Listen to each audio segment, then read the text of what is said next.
una corta vida llena de enigmas y contradicciones. En lo exterior, una señorita consentida de la burguesía provinciana de Montevideo de principios del siglo XX, con una madre autoritaria y dominante.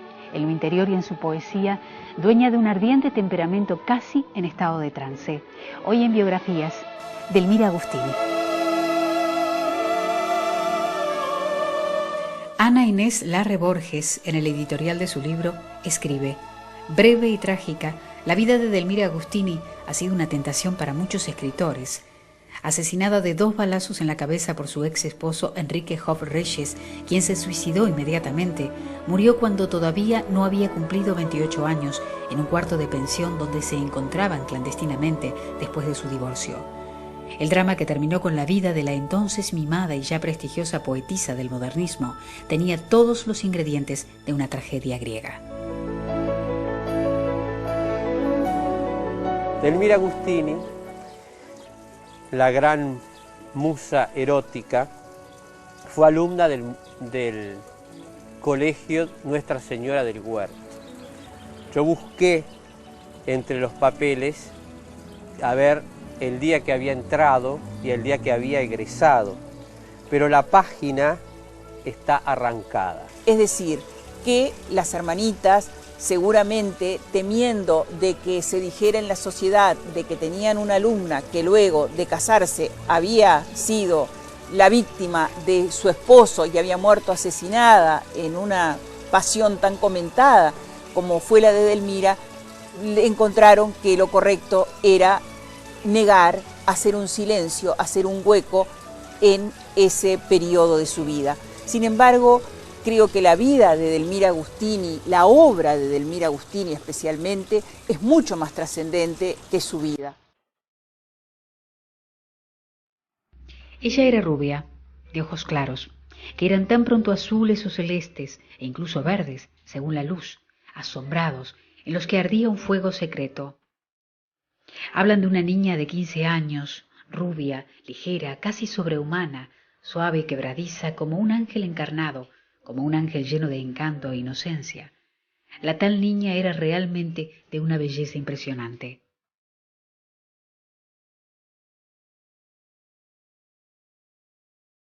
Delmira Agustini era una niña, una joven, que tenía una personalidad muy especial. Y sobre esto se ha estudiado bastante.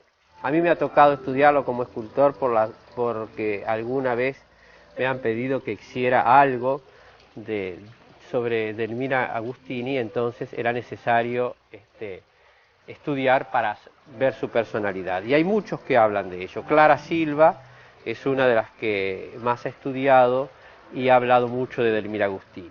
Era una joven que tenía una poesía sumamente profunda, sumamente erótica, y que a su vez era la niña de la casa, porque ahí en su casa existe la sombra de la madre, una mujer de una gran personalidad, que hay quienes dicen que ha sido el fracaso amoroso de Delmira y esa doble personalidad, porque la quería casi como esa muñeca que ella siempre conservó y que casi adoró. Y otros dicen que esa madre sabía del talento de su hija y la quería proteger. Si bien el padre era quien compilaba todas las poesías que ella escribía, y luego de su inspiración, que a veces las escribía en una partitura musical, porque ella también tocaba el piano, entonces en alguna partitura en la parte de atrás o en algún papel suelto, luego el padre con una letra bien clara se los pasaba a cada uno de sus poemas, y como algunos dicen, hasta sin darse cuenta de lo que quería expresar.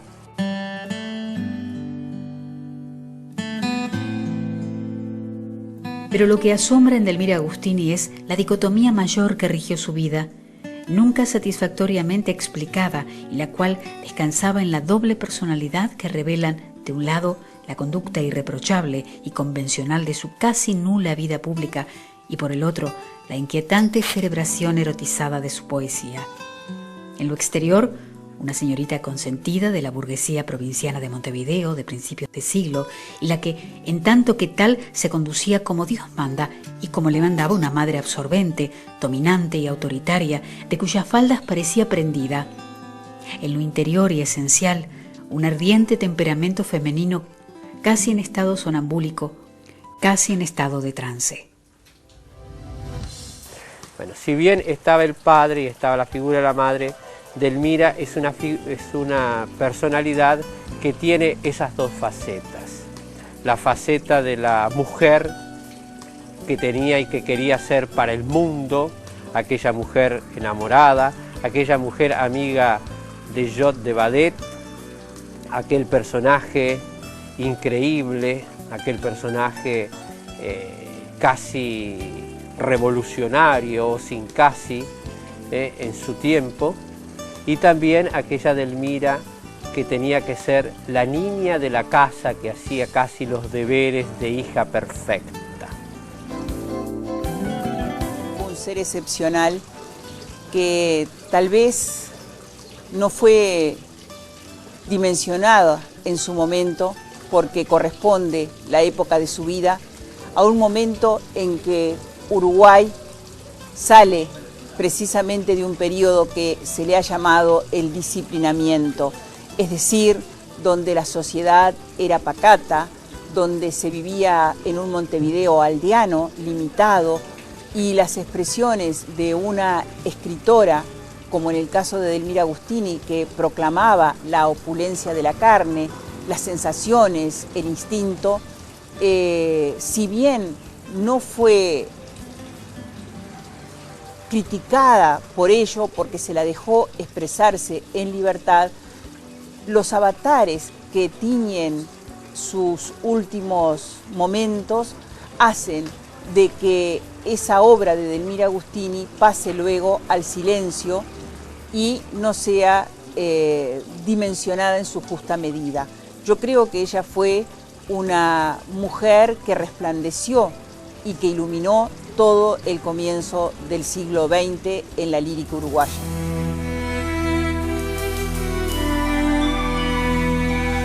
Aurora Curbelo La Rosa, su abogada, dijo haber conocido a Delmira desde niña y la describió como cariñosa, bella, de carácter melancólico y dueña de una precoz y maravillosa imaginación.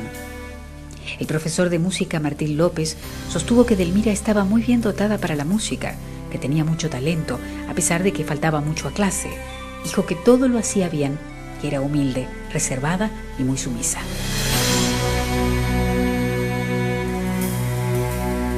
Era una personalidad un tanto conflictuada, ambigua, una mujer que de pronto en sus esquelas, en su manifestación de todos los días, se llamaba a sí misma la nena, que escribía esquelas pueriles de cita con quien era su novio y que después sería su marido y posteriormente su amante y también su asesino. Y por otro lado era la mujer que decía: yo muero extrañamente, no me mata la vida, no me mata la muerte, no me mata el amor, muero de un pensamiento extraño, mudo como una herida. Es decir, esa mujer que tiene ese pensamiento que le arranca alma y carne, que se clava como un diente feroz y que ella ansía tenerlo entre las manos porque más grande no sería tener la cabeza de Dios, es sin embargo esa mujer que se contrapone, que se integra a la sociedad y que por otro lado en sus momentos de escritura y de plenitud puede expresarse en una dimensión totalmente desconocida para lo que era la poesía en Uruguay.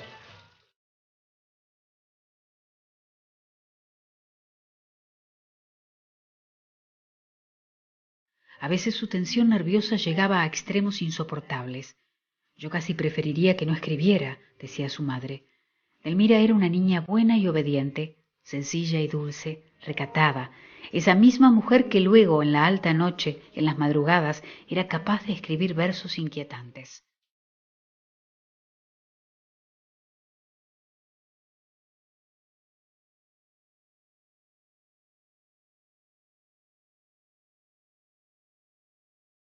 Su imaginación y su temperamento lírico desbordaban de ella. Su producción literaria formó parte de la generación de 1900, a la que también pertenecieron Julio Herrera Reisig y Rubén Darío.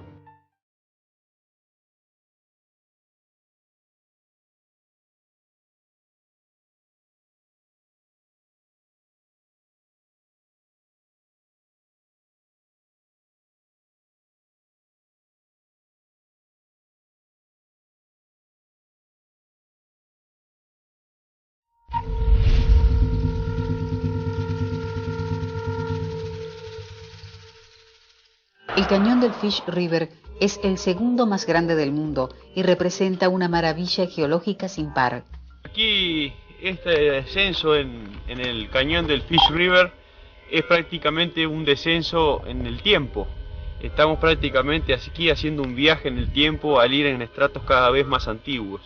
Y se puede ver muy bien la evolución geológica de toda la zona donde estamos, del cratón de Kalahari, ya que, por ejemplo, aquí vemos a la izquierda, en la parte más profunda del cañón, podemos ver esos estratos que están inclinados, que corresponden a rocas metamórficas de una edad de 1000 millones de años. Through the continental crust, to be emplaced is dikes like this one here.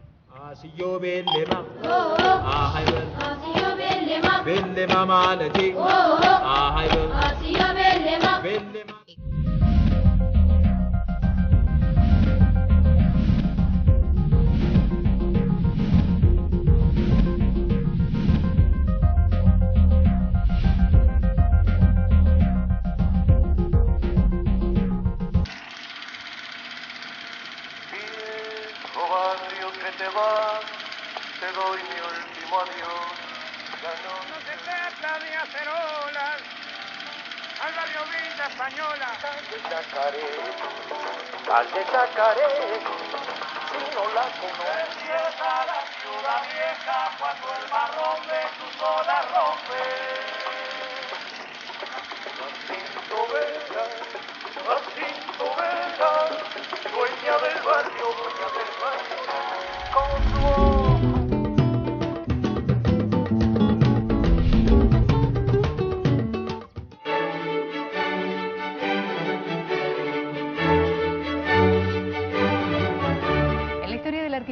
se ha asistido en numerosas ocasiones a la adopción de nuevos materiales y nuevos criterios técnicos. Cada arquitecto ha innovado profundamente la técnica anterior, proponiendo soluciones inéditas y arriesgadas. Desde la antigüedad, el hombre quiso trascender en el tiempo a través de su obra. En Uruguay no estamos ajenos a este impulso. Cada arquitecto en su tiempo y espacio dejó a la vista de todos estos patrimonios.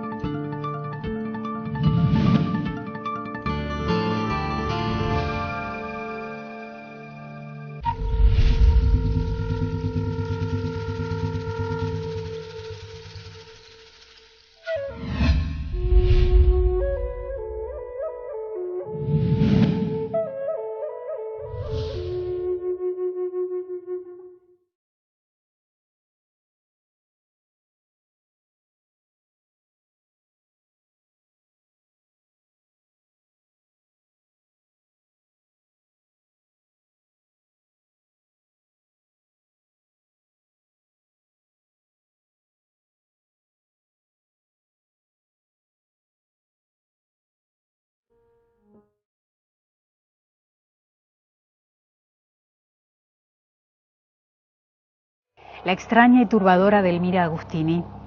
Dicen que sufría múltiple personalidad y después de su trágica muerte nacía un mito que desafiaría a escritores y poetas.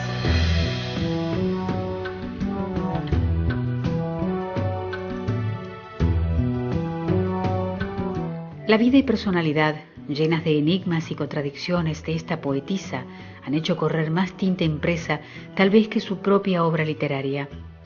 Por sus venas corría sangre de razas diversas, ya que uno de sus abuelos era francés, otro era alemán y dos de sus abuelas uruguayas. Todos ellos sobreprotegían, casi mimaban su vocación poética, sin entenderla demasiado, con la que escandalizó a la burguesa sociedad rioplatense. Estuvo ennoviada 5 años con Enrique Job Reyes, y se casan.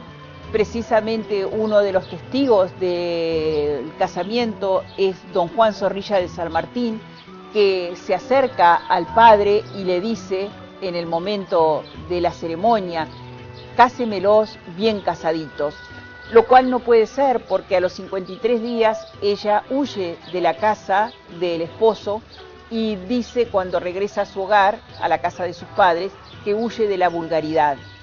No pudieron reiniciar la situación, la relación de pareja, pero se ven a escondidas.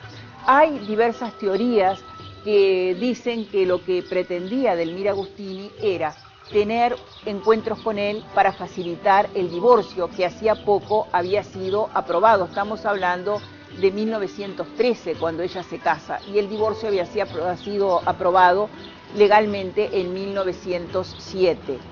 Y durante un año casi se ven a escondidas, y la noche, el día, la tarde, porque ella se va de tarde de su casa, sale y dice: hoy va a quedar todo arreglado.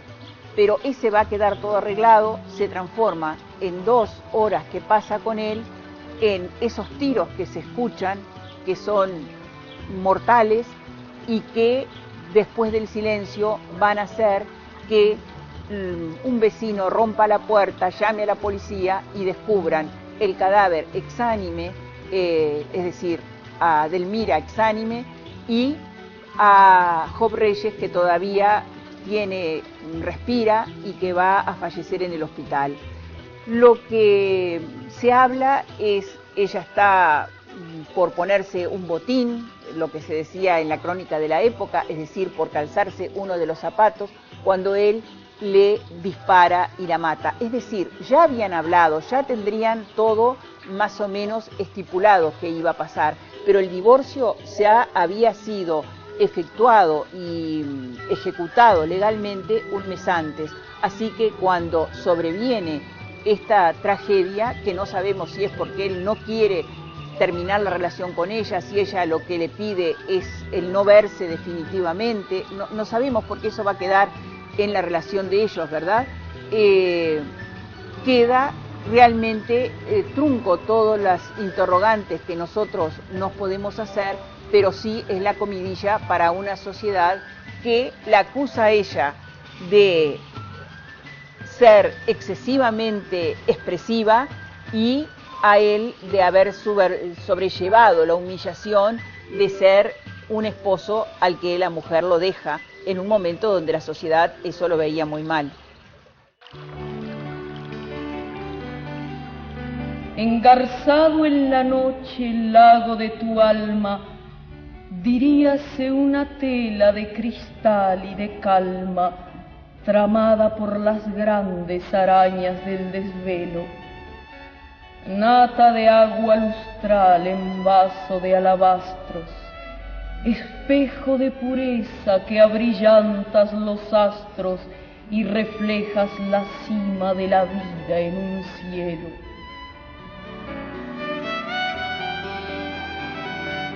Yo no sé si mis ojos o mis manos encendieron la vida en tu retrato. Nubes humanas, rayos sobrehumanos, todo tu yo de emperador innato.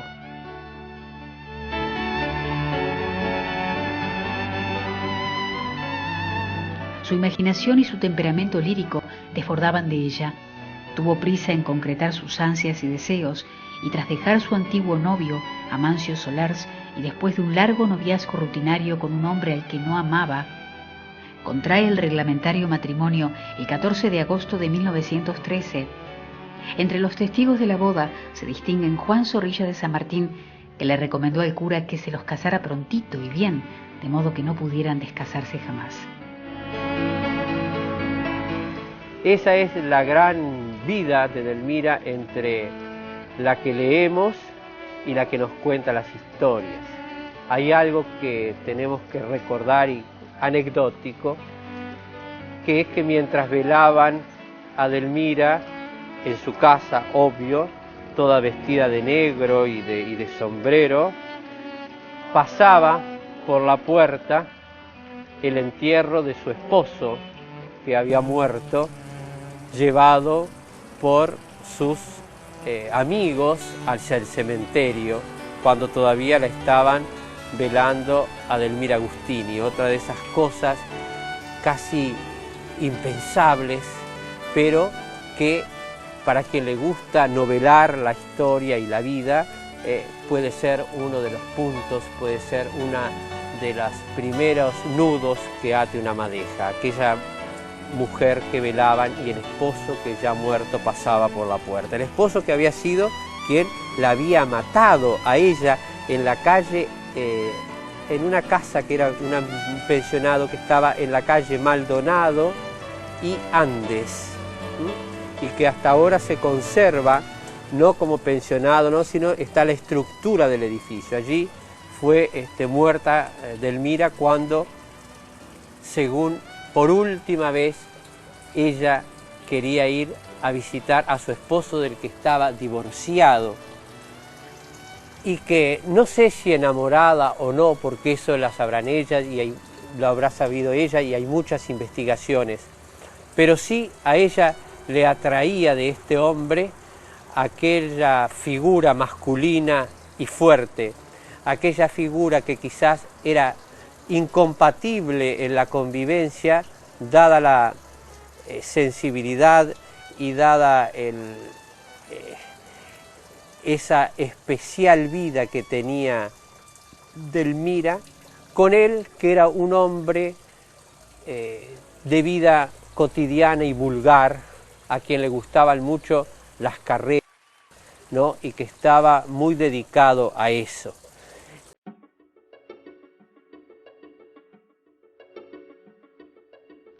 Antes de cumplirse mes y medio de la celebrada boda, la nena, así la llamaban en la familia, y así firmaba ella las cartas afectadamente infantiles y triviales que escribía al novio, abandona con precipitación al ahora marido, se refugia de nuevo en la madre, huyendo de tanta vulgaridad, explica, y llevándose únicamente un libro de él.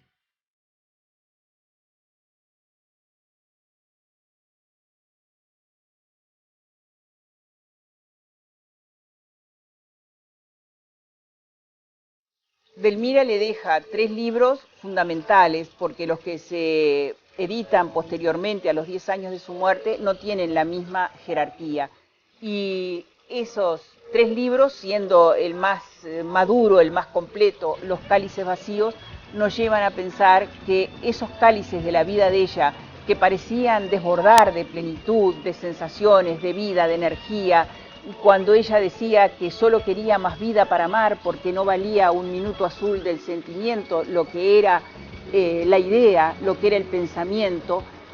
Sin embargo, esa celebrante de la vida ve que la vida se trunca y que queda entonces su palabra energizada por sus potencias, por su potencialidad, su capacidad expresiva, que es lo que ha trascendido y lo que nos ha dado la imagen de una Delmira Agustini, más allá de la vida, más allá del tiempo, más allá de la muerte, soberbia y traída como en esa obra que la ha hecho Marta Esconder, brillante y plena de una juventud que no se agota, porque es la juventud de la palabra. Una poesía que aún hoy es una fuente de la que se puede sacar mucho, no solamente para la investigación, sino para la inspiración, y que habla de una poesía cargada de erotismo, pero que a la misma vez tiene en su interior un drama que, como aquello definido por los griegos, era el tiempo que iba pasando para que cada una de las personas se fuera construyendo a sí misma. Ha sido un drama horrible y extraño. El trágico fin de los reyes Agustini, ambos de 27 años, abre una intrigación que tal vez no se cerrará nunca. Los esposos se amaban, como lo atestigua un largo idilio, durante el cual Delmira Agustini, poetisa, excelsa, vertió lo mejor de su amor en su poesía consagradora, y él, Reyes, depuso su espíritu de enamorado a los pies de su dueña. Era la pareja ideal. Nada faltó en su dicha. Amor, gloria, dinero, todo lo tenían. Luego vino el eclipse. Ella por un lado, él por el otro. ¿Es que los novios no sabían ser esposos? A pesar del divorcio, el amor sobrevivió más fuerte que antes. El idilio cambió de forma, los dos se amaron en clandestinidad y el misterio. Allí, en la alcoba, donde nadie más que ella era reina, vivieron ese nuevo amor incomprensible y se incubó la tragedia. Los pobres muertos, jóvenes y dichosos, se han llevado consigo la explicación de ese desenlace enigmático, oscuro y novelesco. Biografías. Ver fotografías y buscar y leer en los diarios las crónicas de época. Encontrarse con una Delmira sumisa frente a su madre, acatando las reglas de un noviazgo formal. Y por otro lado ver a alguien distinto, a alguien cambiante, que tal vez jugó su auténtica vida en su creación literaria. Después de todo lo dicho, aún hoy muchos se preguntan quién fue verdaderamente Delmira Agustini. Estuvimos en Biografías. Hasta la próxima semana.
Arquitectura se ha asistido en numerosas ocasiones a la adopción de nuevos materiales y nuevos criterios técnicos. Cada arquitecto ha innovado profundamente la técnica anterior, proponiendo soluciones inéditas y arriesgadas.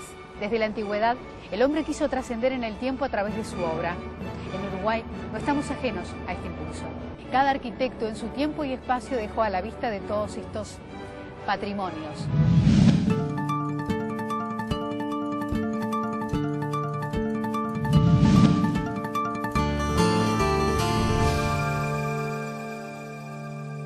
Era un mundo gobernado por gigantes, destinados a modelar el curso de la Tierra por miles de años. Rebaños, manadas, bosques silenciosos, olor a miedo en el aire y emboscadas. Un viaje en el tiempo a través de 10.000 años de evolución. Un análisis pormenorizado de hallazgos y estudios llevados adelante por los mejores científicos uruguayos que dedicaron su vida a descifrar los códigos y secretos de la fauna gigante que pisó nuestro suelo hace tan solo 10.000 años.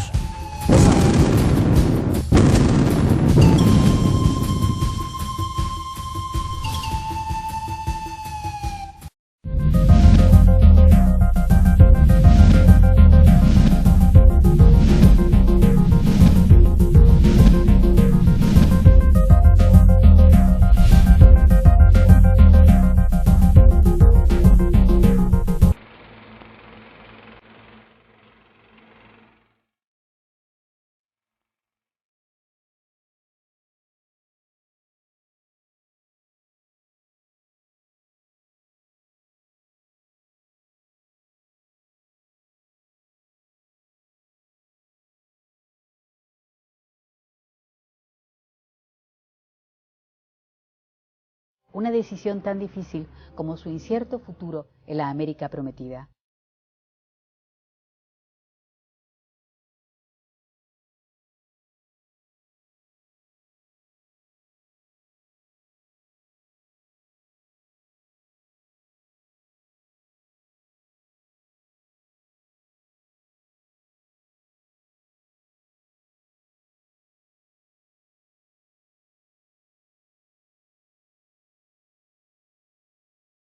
dejar todo y hacerse a la aventura de ser inmigrantes.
Se convirtió en un fiel intérprete de temas clásicos de nuestra música nativa.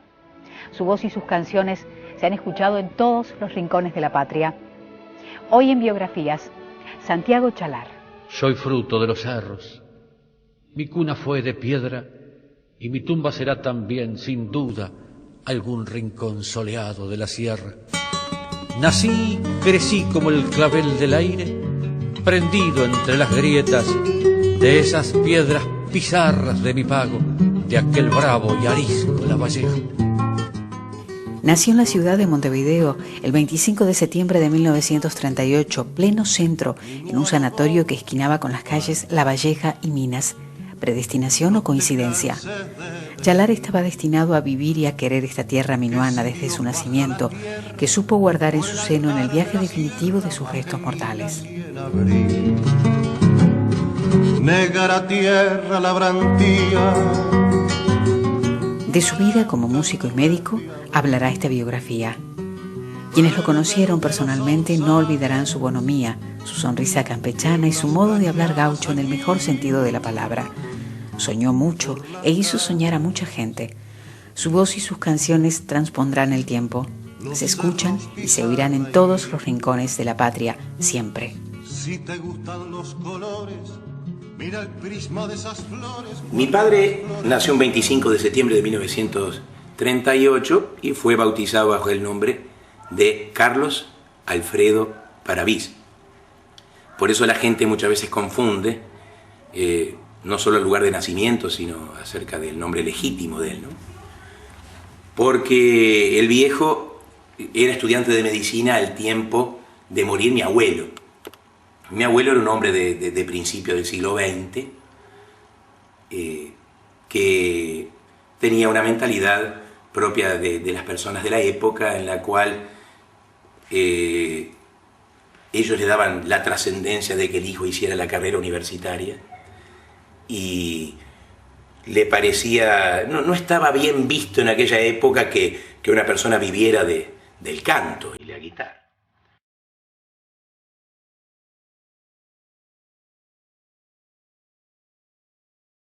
Su nombre legítimo era Carlos Alfredo Paravís, pero la oposición de su padre a que siguiera la carrera artística hizo que optara por idear el nombre artístico Santiago Chalar, circunstancia que solamente conoció Ernesto Paravís unos días antes de su muerte en el año 1900.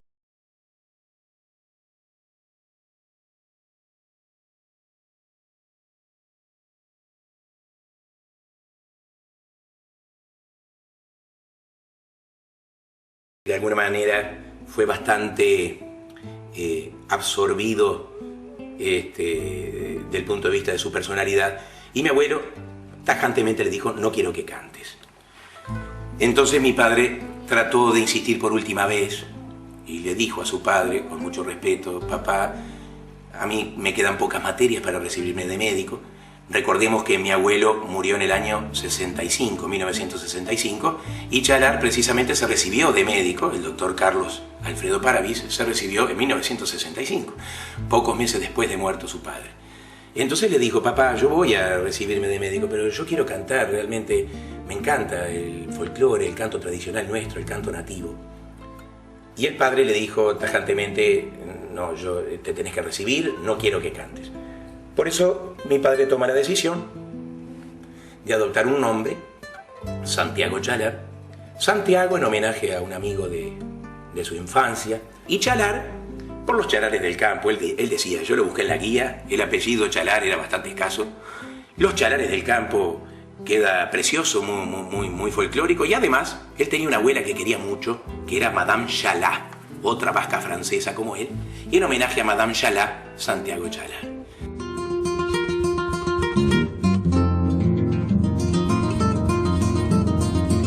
Entre los años 1974 y 1977, época en la cual ya habían nacido sus 4 hijos, Adela, Carlos, Santiago e Isabel, la dictadura militar prohíbe la difusión de la música y las presentaciones en vivo del artista de referencia, sin medir ninguna causa justificada, lo cual repercute gravemente sobre la situación socioeconómica de su familia.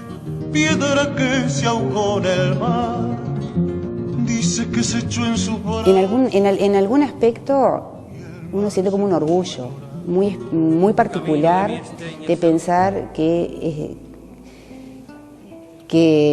compartimos gran parte de nuestra vida con un ser, ¿cómo lo podría definir?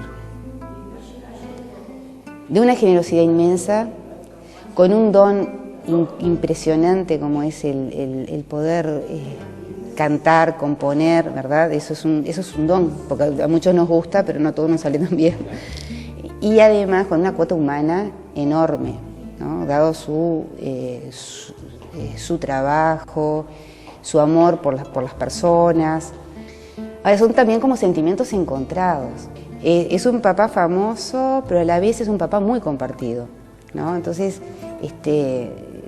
creo que mis hermanos varones, que lo pudieron seguir en su línea de canto y todo lo demás, lo acompañaron en un montón de situaciones donde nosotros, hijas mujeres, estábamos un poquito como aparte, porque no era lugar para nosotros, porque las ruedas, los boliches, porque nunca sabes dónde te vas a quedar. Es decir, a nosotros nos limitó un poquito, bastante, el poder acompañarlo y disfrutar de esas cosas. No estar ajenas porque hubieron festivales a los que fuimos, la gente te cuenta, pero sí en el compartir.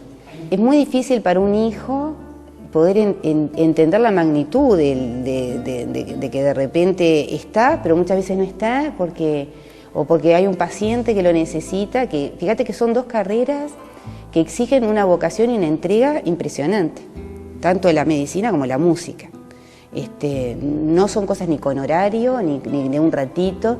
Nosotros, yo qué sé, éramos chiquitos y nos íbamos a Navidad, fin de año, lo que fuera, donde papá estuviera de guardia, a decir, feliz año, una copa, brindábamos todos, salíamos todos corriendo, porque estaba la guardia y bueno, y no te podías quedar como en tu casa muchas horas. Y si no, en un festival, y si no, pero creo que él manejó de una manera increíble la buena calidad del tiempo que estaba con nosotros. Yo lo que recuerdo de él es que tuvimos mucha calidad de afecto, ¿no? Cantidad no. Desde el punto de vista cuantitativo siempre lo sentimos un poco como padre ausente. Él dormía 4 horas por día, le dedicaba muchas horas a su profesión de médico y otras tantas a su oficio de cantante, ¿no? O de cantor. Y realmente siempre nos quedábamos con gusto a poco en el contacto con él, pero en las vacaciones él generalmente nos retribuía las ausencias anuales. Veraneamos todos los años, desde nuestro nacimiento hasta el año 82, todos los años en La Paloma de Rocha.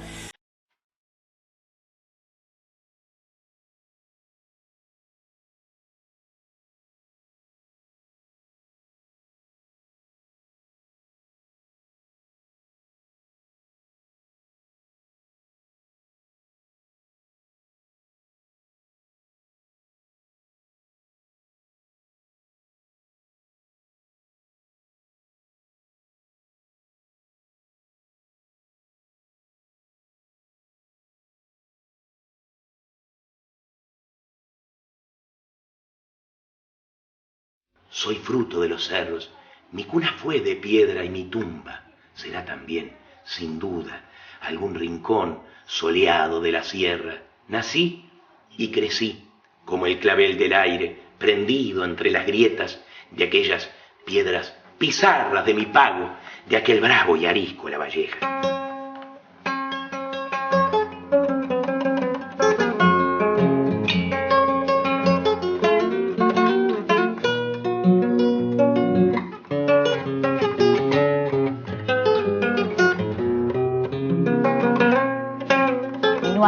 Arraigado a su gente, su música y su canto inspiraron a las nuevas generaciones que, siguiendo los pasos del maestro, hoy emulan su estilo.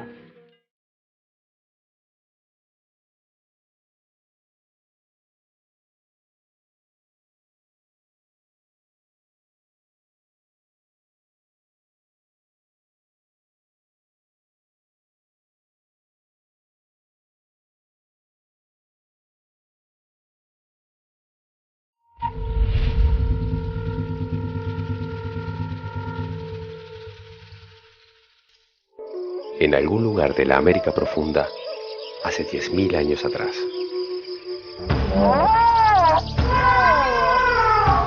Los dinosaurios, como todos ya sabemos, se extinguieron por razones muy discutidas. Eran animales dominantes y perfectamente bien adaptados. Una extinción de semejante magnitud debió haber tenido causas cuyo efecto se sintiera en todo el planeta. Pero refiriéndonos a nuestra megafauna, como se los denomina a esos grandes mamíferos, estaban dispersos por aquí y parte de la América profunda. En este programa vamos a ver unos cuantos ejemplos de estos animales, los vamos a ver en vivo.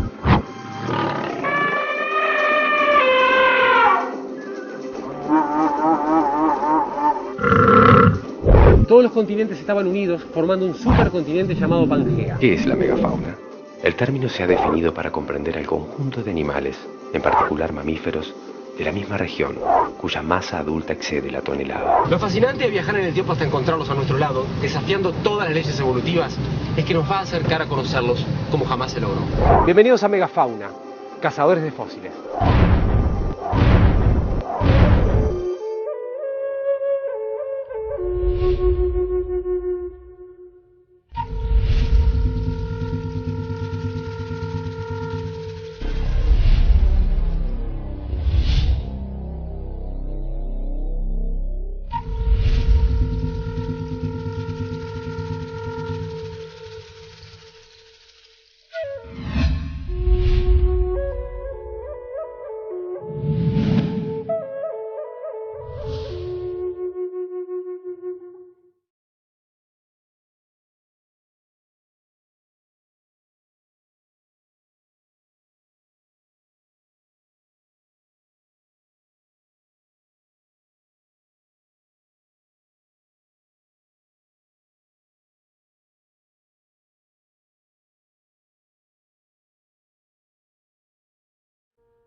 Los versos que yo escribí, los recogiste al pasar, y el ala de tu cantar le dio el vuelo que soñé.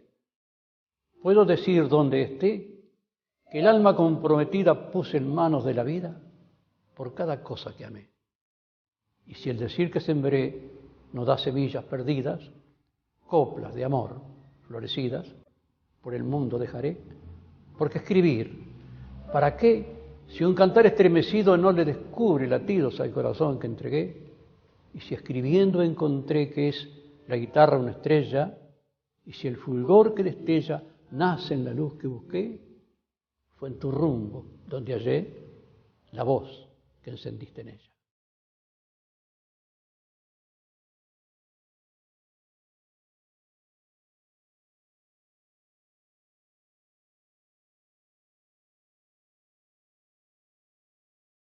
Si algunos hechos marcaron la vida de Santiago Etxalar, fueron el canto, la guitarra y los buenos amigos. Santos Insaurralde fue uno de ellos, un compañero de viaje artístico que aún hoy guarda los mejores recuerdos. Calagualero y minuano, madrugador de cosechas tras el filón vegetal que desde siempre te espera, De tanto andar por los montes en Ñapindá te abrió huella, como sellando en tu piel los derechos a la sierra. De tan vaquiano que estás, por donde nadie penetra sobre tu andar sin secretos, no hay rumbo que tú no entiendas. Tienes yuyera a la mano. A Santiago lo definiría como una unidad excepcional en la música, en el canto, en su profesión y en la forma de ser de mano abierta y de corazón siempre también caliente y entregado a todos aquellos que nos arrimamos a su lado. Nos acercamos a él y tuvimos la inmensa suerte de conocerlo y transitar más de 20 años compartiendo la tarea maravillosa de escribir poesía y sentir la poesía reflejada en su guitarra y en su voz.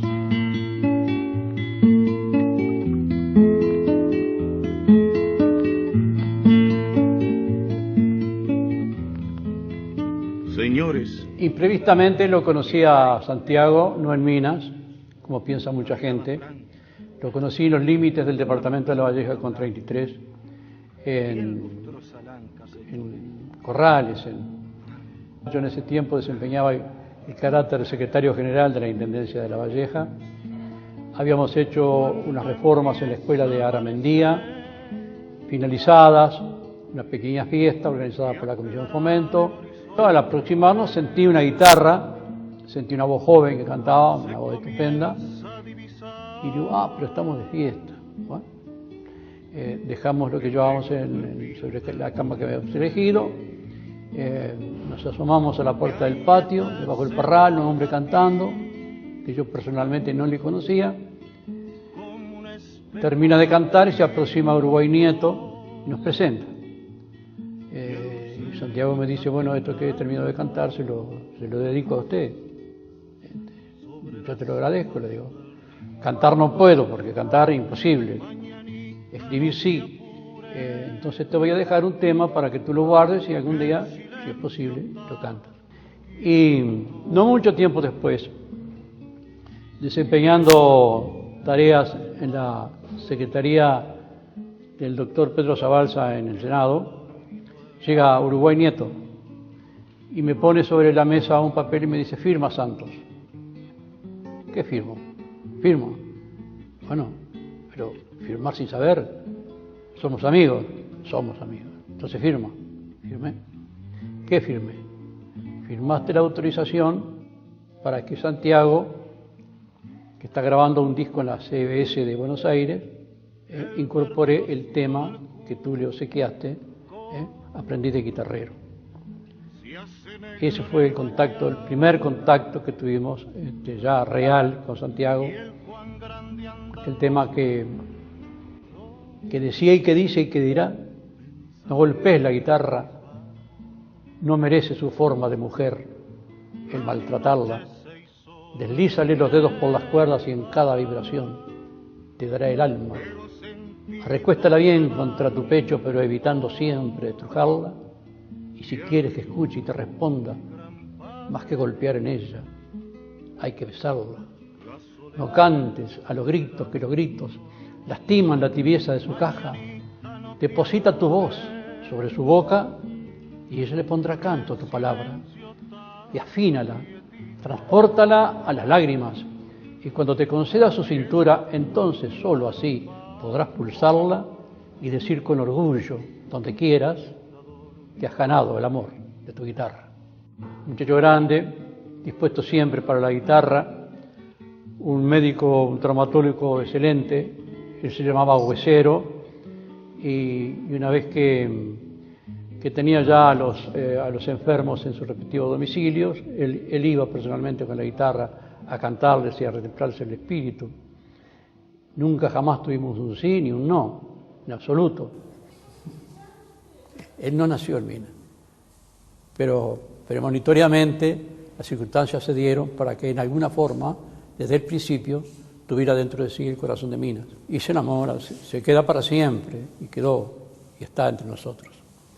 Viene a Minas a ocupar la titularidad de la clínica de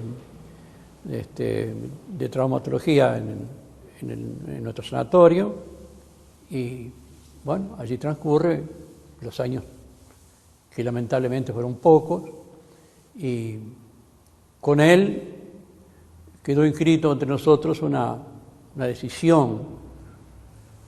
Nos encontrábamos en el fondo de mi casa, entre los sauces, llorones y una churrasquera que no se enfriaba nunca, siempre rodeada de amigos, de guitarras y de canto.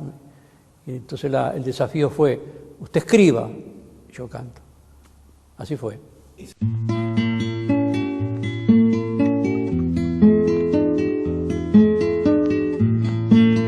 Imaginar. No llores al amigo. Búscalo en las horas compartidas, en los claros minutos que ha habitado. Búscalo andando por las mismas calles, donde aún resuena el eco de sus pasos, donde cortó su flor en primavera, donde cruzó cantando en los veranos, donde podó los leños del invierno que oreaba el corazón, llegando mayo. Busca la oración de medianoche cuando reces por él, búscalo alto, o acaso en el error, si es que lo tuvo, o en sus actos de fe, cuando fue santo. Búscalo en la sobremesa compartida, cuando tu vino trasnochó en su canto y alza su copa, que si está vacía fue porque en ella a la amistad brindaron. Búscalo allí donde te dijo amigo por vez primera y te tendió los brazos. Búscalo allí, está en tu pecho y perdurará en él siempre y por todos los años. Sobre las aguas del río. Queda como saldo de esa vida en común entre la guitarra y la poesía, la obra de Minas y Abril. Debe haber sido sin duda la obra más trascendente que yo he escrito, no por el volumen de la misma, sino simplemente por el significado de él, que dio lugar luego a ese festival de Minas y Abril, que es uno de los primeros festivales folclóricos del país. Y han pasado los años y le he dicho a sus hijos, en un lejano otoño de alto sol y de aire rubio, debajo del árbol de oro junto a Santiago sentimos, por el altar de la sierra, bajar a Dios, que nos dijo: Minas y Abril ya no es canto, Minas y Abril es un himno, y en cualquier rincón del mundo donde lo lleve el destino, el minuano que anda lejos del hogar querido, con lágrimas en los ojos, lo cantará con sus hijos. Minuano, donde tú vayas, no te canses de decir que si Dios baja a la tierra. Santiago Chalar fue un hombre que soñó mucho e hizo soñar a mucha gente.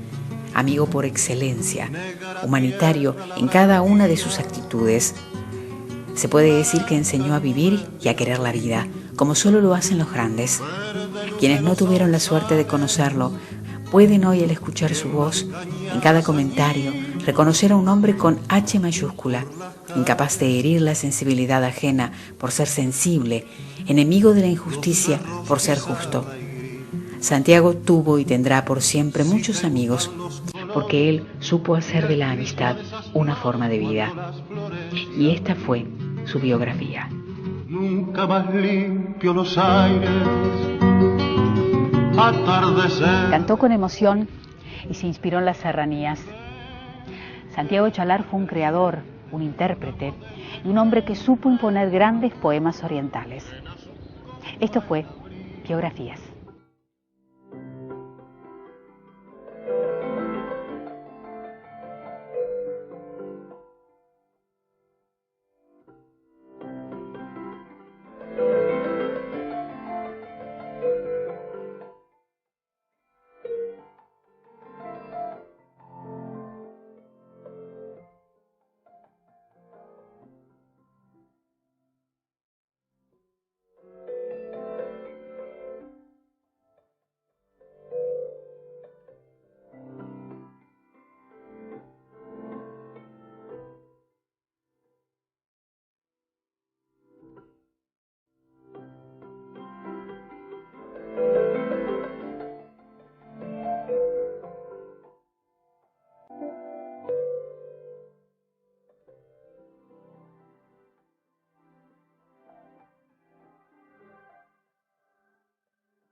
te vas, te doy mi último adiós.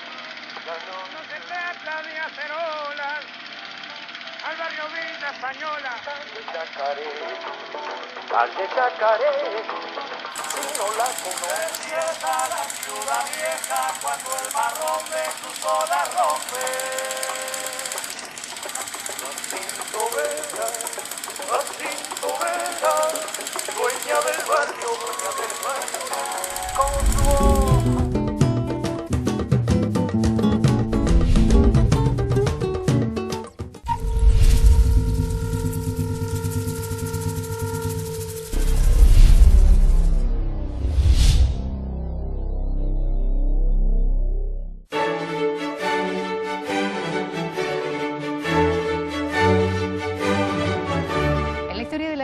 Se ha asistido en numerosas ocasiones a la adopción de nuevos materiales y nuevos criterios técnicos. Cada arquitecto ha innovado profundamente la técnica anterior, proponiendo soluciones inéditas y arriesgadas.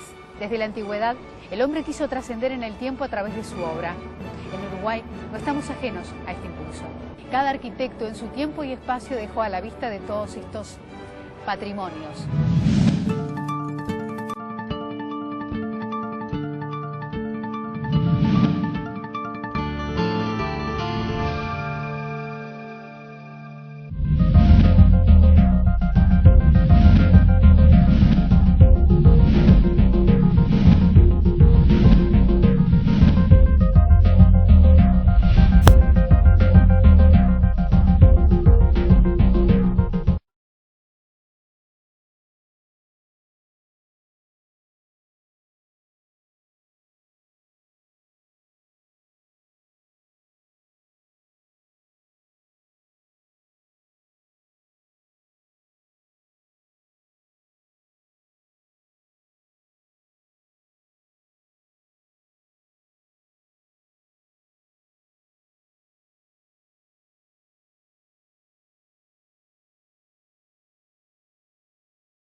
Era un mundo gobernado por gigantes, destinados a modelar el curso de la Tierra por miles de años.